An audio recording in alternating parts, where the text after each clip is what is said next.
And natural selection helps preserve a species, not create new kinds. No, natural selection is exactly what drives the change from one species to another. Once again, creationists just do not understand how evolution works. When a population is separated, natural selection drives adaptations in different directions. And if this keeps up for long enough, they become two different species. Premise 5 says we don't have an alternative to the beginning of the universe, but physics is working on it. Again, let's look at what he really said. Some kind of multiverse theory could, in principle, do for physics the same explanatory work as Darwinism does for biology. This kind of explanation is superficially less satisfying than the biological version of Darwinism because it makes heavier demands on luck, but the anthropic principle entitles us to postulate far more luck than our limited human intuition is comfortable with. There are a number of such theories competing with each other.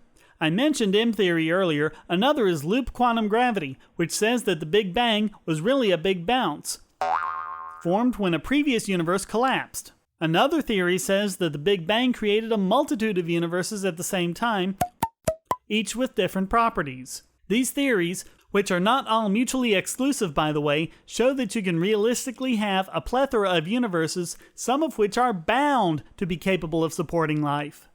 So, in a sense, your misquote is right. Physics is working on it, and they've done a lot of work and made a lot of progress on it. In fact, physicists have made far more progress in the last 3 decades than your pathetic religion has done in 3 millennia. It's interesting because he accuses a lot of Christians of God of the gaps, or theists of God of the gaps, but look what he's doing now. He's using science of the gaps, or something or other. He's saying, well, physics is working on it even though we don't know.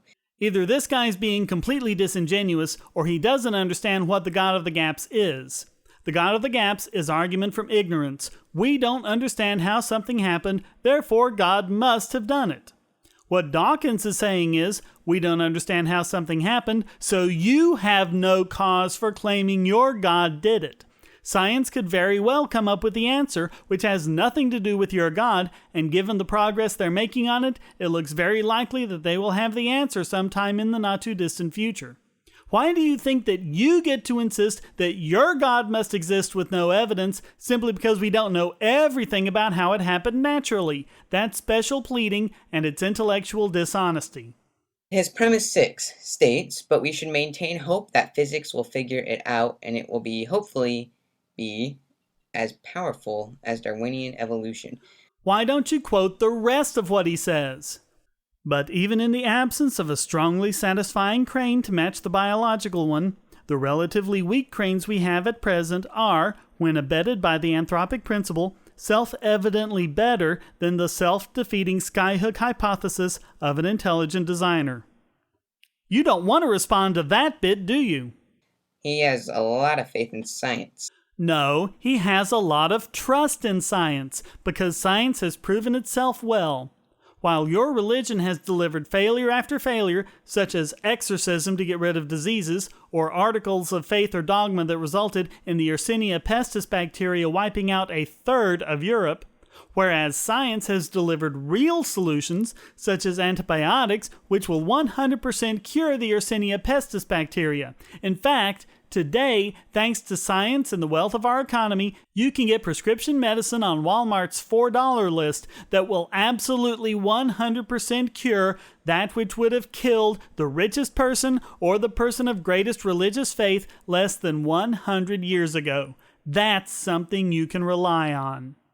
He really thinks that it's going to figure out the beginning of the universe, which it has. No. The Big Bang is about the development of the universe, not the origin. The Big Bang can only describe the universe back to when it's 10 to the minus 43 seconds old. Pretty young, certainly, but if we go back that tiniest instant to the very origin, where time equals 0, then the model ends up dividing by 0 a lot, all these infinities start showing up, and the whole thing breaks down. Again, physicists are working on this problem, but there are no definitive solutions as of yet.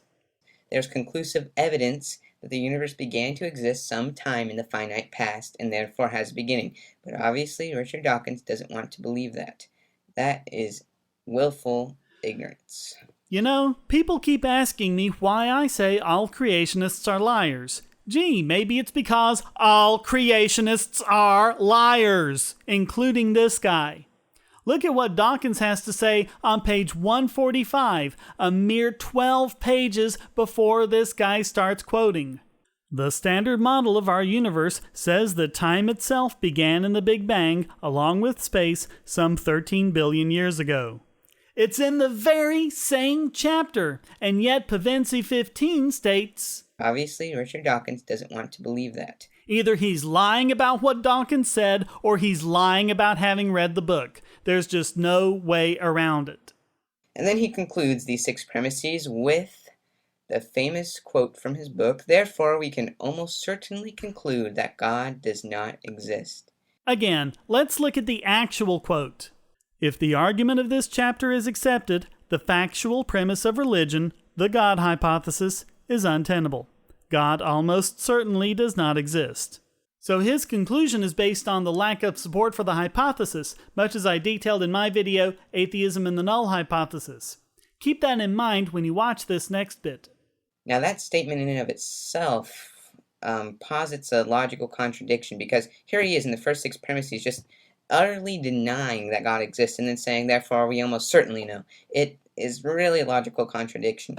And he is really dogmatic. I watched a video of him on CNN the other day, and he said there is not one shred of evidence for God, and now he's saying God almost certainly doesn't exist.